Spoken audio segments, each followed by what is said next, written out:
Long before modern financial hubs existed, the Mediterranean economy revolved around the island fortress of ancient Tyre. It was a centuries-old center of international wealth that dictated the flow of trade. Yet the biblical record contains a specific prophecy predicting the absolute collapse of this maritime power. Isaiah chapter 23, verse 1 states, "The burden of Tyre, howl ye ships of Tarshish, for it is laid waste, so that there is no house, no entering in. From the land of Chittim it is revealed to them." The ships of Tarshish refer to the heavy merchant fleets returning from distant western ports, only to learn mid-voyage that their home harbor has been leveled. These crews receive the report at Chittim, or Cyprus.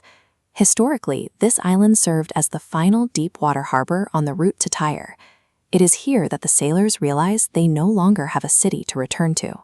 Isaiah chapter 23, verses 2 and 3 state, "Be still, ye inhabitants of the isle, thou whom the merchants of Zidon, that pass over the sea, have replenished. And by great waters the seed of Sihor, the harvest of the river, is her revenue, and she is a mart of nations." This revenue was built on a specific monopoly. Tyre acted as the primary shipper for Egyptian grain sourced from the Sihor, the dark waters of the Nile.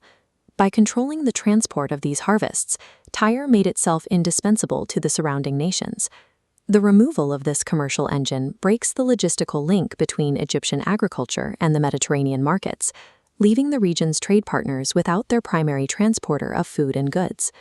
Isaiah chapter 23, verse 4 states, "Be thou ashamed, O Zidon, for the sea hath spoken, even the strength of the sea, saying, I travail not, nor bring forth children, neither do I nourish up young men, nor bring up virgins."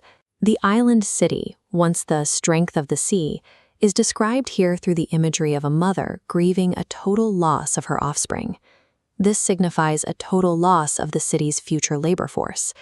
The prophesied warfare eliminates the young population of the island fortress, ending its ability to maintain the merchant class that drove its economy.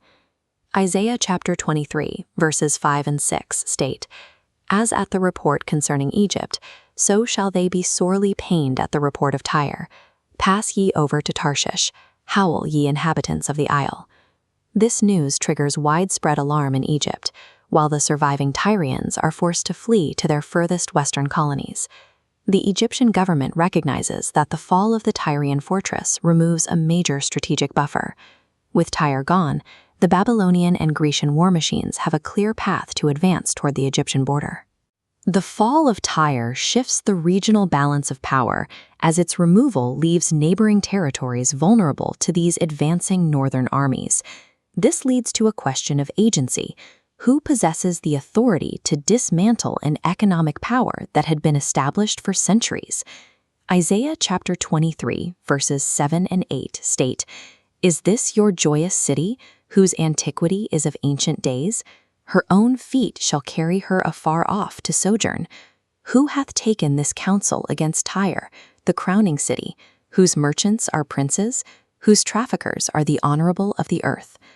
Isaiah chapter 23, verse 9 states, "The Lord of hosts hath purposed it, to stain the pride of all glory, and to bring into contempt all the honorable of the earth." The prophecy frames the destruction as a calculated action by the Lord of hosts. The specific objective is to desecrate, or stain, the city's pride. In this theological framework, the city's extreme economic self-sufficiency was viewed as a direct challenge to divine authority. Because Tyre viewed its commercial success as a form of invulnerability, the biblical record presents its judgment as an inevitable consequence of that arrogance. Isaiah chapter 23, verses 10 and 11 state, "Pass through thy land as a river, O daughter of Tarshish. There is no more strength. He stretched out his hand over the sea, he shook the kingdoms. The Lord hath given a commandment against the merchant city, to destroy the strongholds thereof." This decree found its historical fulfillment in 332 BC.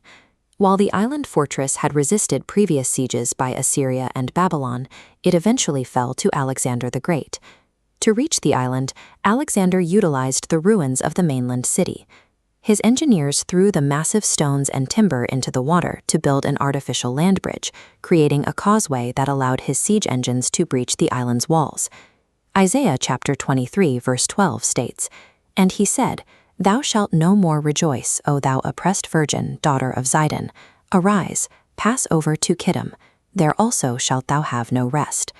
Many Tyrians fled to Cyprus, but they found no safety there, as the island had already surrendered to Alexander without a fight. Alexander's engineering served as the physical means through which the prophecy's specific details concerning the city's strongholds were met. Isaiah chapter 23, verse 13 states, "Behold the land of the Chaldeans.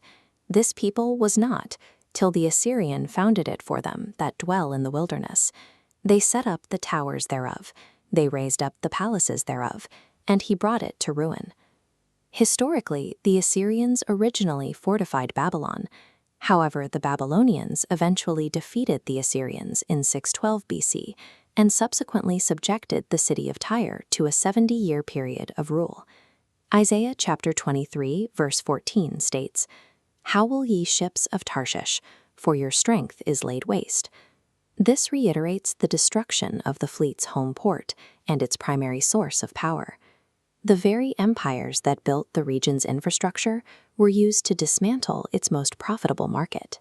Isaiah chapter 23, verse 15 states, "And it shall come to pass in that day that Tyre shall be forgotten 70 years, according to the days of one king. After the end of 70 years shall Tyre sing as an harlot." The text specifies a 70-year duration for Tyre's absence from the international stage. This time frame mirrors the 70-year Babylonian captivity of Judah. The phrase, "the days of one king," refers to a full human lifespan, serving as a standard prophetic measure of time. Isaiah chapter 23, verses 16 and 17 state, "Take an harp, go about the city, thou harlot that hast been forgotten, make sweet melody, sing many songs, that thou mayest be remembered. And it shall come to pass after the end of 70 years, that the Lord will visit Tyre, and she shall turn to her hire, and shall commit fornication with all the kingdoms of the world upon the face of the earth." Following the Babylonian period, a rebuilt island city returned to its previous mercantile practices. The prophecy compares this to a forgotten woman using music to regain attention, as Tyre once again sought to dominate international trade. While Tyre was permitted to regain its wealth, the prophecy indicates this recovery was a prerequisite for a different kind of allocation in the future. Isaiah chapter 23, verse 18 states, "And her merchandise and her hire shall be holiness to the Lord. It shall not be treasured nor laid up, for her merchandise shall be for them that dwell before the Lord, to eat sufficiently and for durable clothing." This verse predicts that the city's commercial gains would eventually be set apart for a religious purpose. In the early Christian era, Tyre became a center for the new faith. Residents of the Tyrian coast traveled to hear Jesus speak, and the Apostle Paul later spent a week with a community of disciples in the city. By the 4th century, the Tyrrhene Christian community was well established. Under Bishop Paulinus, the city's wealth was used to construct one of the most prominent Christian temples in the region, fulfilling the prophecy of its merchandise being dedicated to the Lord. The wealth of a city once centered on mercantile pride eventually financed the physical infrastructure of early Christianity. The engine of Tyrian commerce was redirected from private hoarding to the support of the church and its worship.